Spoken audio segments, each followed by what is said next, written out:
So, paano po mag-withdraw? Punta po tayo dito sa gitna. So, nandito na po tayo sa withdraw.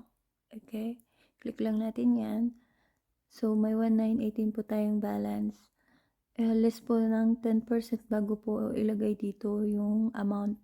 So, less 10% po ng 1918. 1,918 is nasa something 191 point something.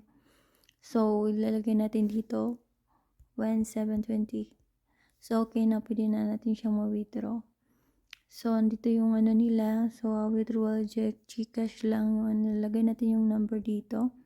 So, siguraduhin tama po yung number nyo. Ang ginagawa ko po, sinisave ko po siya sa contact para sigurado pong hindi po ako magkamali. So, check nyo po muna bago po mag-press ng withdraw now. So, press natin yung withdraw. Na-check ko na yung number. Okay na siya. So, okay. Check na tayo yung withdraw now. Withdrawal request has been received. Patiently clone. Okay, screenshot. Yun, that's all. Just check natin dito sa notification. Punta tayo sa my account. Okay. So, wala na.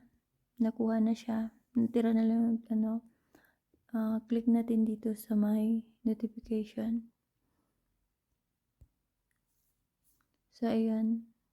Cash withdrawal amount 1,720 withdrawal application. So, wait natin for 1 to 72 hours.